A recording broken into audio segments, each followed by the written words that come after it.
In Nigeria today, there is a high prevalence of non-communicable diseases such as diabetes, cancer, obesity, kidney diseases, and other cardiovascular diseases, accounting for about 24% of total deaths recorded every year.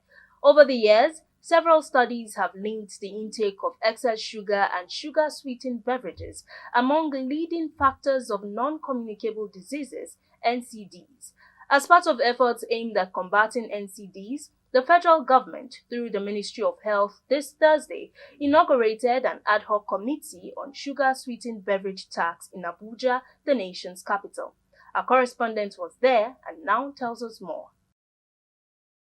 Nigeria has been identified as the largest consumer of SSBs in Africa, with deaths resulting from non-communicable diseases accounting for about 24% of total deaths recorded every year. In recent years, the federal government has been making concerted efforts aimed at addressing the worrying trend.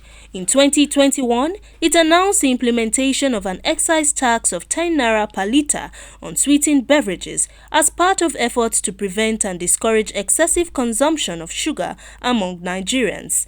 Its most recent move is the inauguration of this ad hoc committee on sugar-sweetened beverage tax in Abuja, the nation's capital. Speaking at the event, the National Coordinator, Non-Communicable Diseases, Federal Ministry of Health, Dr. Deborah Odo, said the committee was set up to brainstorm and formulate comprehensive and effective strategies aimed at sustaining efforts in combating NCDs in line with global practices. The committee will be saddled with the responsibility of addressing excess consumption of SSB through actualizing comprehensive, coordinated, and sustainable implementation strategies of SSB tax regime.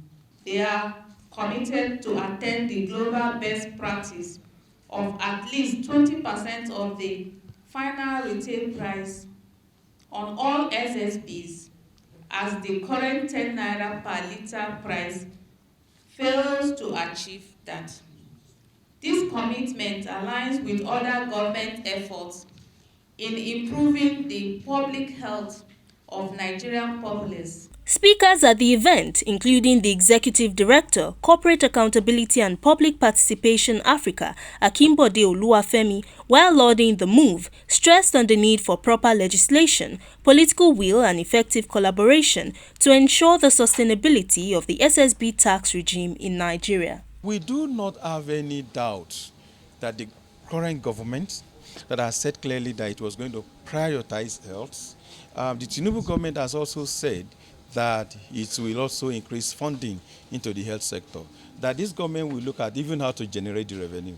So SSB tax is one very, low-hanging fruit for the government to be able to increase, shore up the revenue base, and then allocate those monies into the health sector. So this is the message we are conveying to government. We think the government is listening to us by convening this committee together to look at it holistically and then begin to look at how do we take this into the next fiscal act. And we commit to continue our partnership and our support in ensuring that the core objectives of this ad hoc committee are achieved as much as it is within our scope and program priorities. We need to get a good tax regime, because actually there are different ones that can be imposed. Currently we have the excise duty, which is a flat rate. We have in situations where again it can be very short. It's not rigid, but we need to look at what is best for us in our country. What are you saying? We can introduce more taxes, meaning that if we introduce these taxes, the consumption of these SSBs will reduce. I'm not saying it will totally stop, it will reduce. How do we do this? We need to take measures, active measures that will help us. The essence of this committee is to reduce the consumption of sugar-sweetened beverages. But the fact that there's a roadmap or there's a policy that's been made that is a 3-year policy doesn't mean it cannot be reviewed. The meeting, which featured stakeholders from various civil society organizations, non-governmental organizations, ministries, departments and agencies involved in Nigeria's health sector, also featured the presentation of papers and interactive sessions geared towards promoting public health in the country.